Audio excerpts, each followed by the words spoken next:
सबसे पहले हम देखेंगे एक राष्ट्र निर्माता का ब्लूप्रिंट क्या होता है, और फिर कुछ महान नेताओं के उदाहरणों से इसे और बेहतर समझेंगे।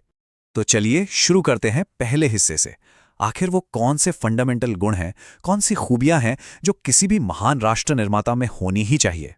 देखिए, सबसे पहला और शायद सबसे जरूरी गुण वो है ईमानदारी। सीधी सी बात है, जब तक जनता अपने नेता पर भरोसा नहीं करेगी, एक मजबूत डेमोक्रेसी की नींव पड़ ही नहीं सकती। कहते हैं ना, एक सच्चा नेता अगले चुनाव के बारे में नहीं सोचता, वो अगली पीढ़ी के बारे में सोचता है। मतलब उसके पास देश के लिए एक लॉन्ग टर्म विजन होना चाहिए, एक साफ नजरिया कि आने वाले 20-30 सालों में देश को कहां ले जाना है। फिर आता है तीसरा सबसे जरूरी गुण, एकता। एक सच्चा राष्ट्र निर्माता वो है जो समाज को जोड़ने का काम करे, धर्म, जाति या इलाके के नाम पर बांटे नहीं, बल्कि सबको साथ लेकर चले। और हां, आखिर में आता है साहस, करज। मतलब मुश्किल से मुश्किल हालात में भी शांत रहना और देश के हित में कड़े लेकिन जरूरी फैसले लेने की हिम्मत। यही वो चीज है जो एक लीडर को महान बनाती है, खासकर क्राइसिस के समय। तो ठीक है, हमने ये 4 गुण तो समझ लिए, पर अब चलिए कुछ असल जिंदगी के उदाहरण देखते हैं, केस स्टडीज देखते हैं कि कैसे ईमानदारी और एकता जैसे गुणों ने भारत को एक आकार दिया। और जब बात ईमानदारी और सत्य की हो तो सबसे पहला नाम जहन में आता है महात्मा गांधी का। उनका पूरा नेतृत्व ही उनकी इसी अटूट प्रतिबद्धता पर टिका था। अब ये स्लाइड देखिए, ये बहुत दिलचस्प है। यहाँ ये बताया गया है कि गांधी जी के लिए ईमानदारी और सत्य, मतलब नॉन वायलेंस, ये सिर्फ कोई पर्सनल वर्च्यू नहीं था। नहीं, ये उनका सबसे बड़ा हथियार बन गया, जिसने पूरे देश को एक साथ ला खड़ा किया और करोड़ों लोगों का भरोसा जीता।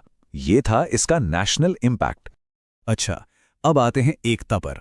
और जब एकता की बात हो तो सरदार वल्लभ भाई पटेल से बड़ा उदाहरण कौन हो सकता है? जरा सोचकर देखिए, 500 से ज्यादा रियासतें, सब अलग अलग, और उन सबको एक करके एक देश बनाना, मतलब ये कितना बड़ा और मुश्किल काम रहा होगा। और उन्होंने ये काम कैसे किया? ये अपने आप में स्टेट क्राफ्ट की एक मास्टर क्लास थी।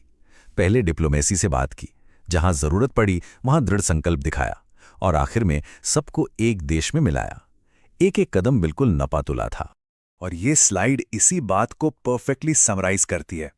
पटेल जी के लिए एकता सिर्फ एक नारा नहीं था, ये एक मिशन था। और इसका नेशनल इम्पैक्ट क्या हुआ? इससे सिर्फ भारत जुड़ा ही नहीं, बल्कि आजादी के बाद बिखरने से भी बच गया। तो ये तो हुई ईमानदारी और एकता की बात। चलिए अब आगे बढ़ते हैं और देखते हैं कि दूरदृष्टि यानी विजन और साहस ने मॉडर्न इंडिया को कैसे शेप किया है। और विजन की बात करें तो डॉक्टर APJ अब्दुल कलाम का नाम सबसे पहले आता है। एक ऐसा लीडर जो अपनी दूर की सोच और प्रेरणा देने वाली विजन के लिए जाने जाते थे।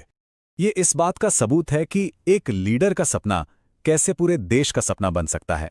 डॉक्टर कलाम का जो विजन 2020 था, वो सिर्फ एक सरकारी प्लान नहीं था, वो तो एक चिंगारी थी जिसने देश के लाखों नौजवानों के मन में साइंस, टेक्नोलॉजी और इनोवेशन के लिए एक आग लगा दी। और अब आते हैं हमारे चौथे गुण पर, साहस। कहते हैं ना, लीडर की असली परीक्षा तो मुश्किल समय में ही होती है, और इस मामले में लाल बहादुर शास्त्री जी एक बेहतरीन मिसाल हैं। युद्ध के समय जब हालात बहुत तनावपूर्ण थे, तब भी वो एकदम शांत रहे और उन्होंने तुरंत देश को एकजुट करने का फैसला लिया। इसका नतीजा, सैनिकों से लेकर किसानों तक पूरा देश एक साथ खड़ा हो गया। देश का मनोबल बढ़ा और हम उस मुश्किल से बाहर निकले। ये दिखाता है कि क्राइसिस में डिसाइसिव लीडरशिप कितनी जरूरी है।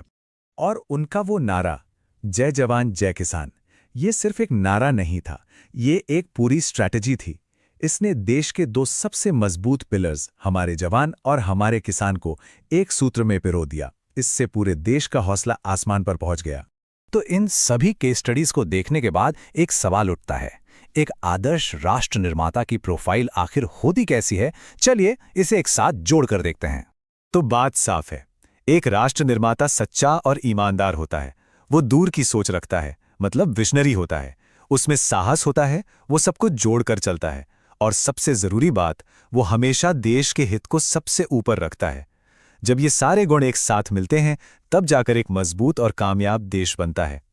तो आखिर में हम एक सवाल के साथ इस चर्चा को खत्म करते हैं। आज के दौर में, आज की पॉलिटिक्स में लीडरशिप के ये जो टाइमलेस आइडियल्स हैं, ये कितने रेलेवेंट हैं, इनकी जगह कहाँ है, इस पर सोचिएगा जरूर।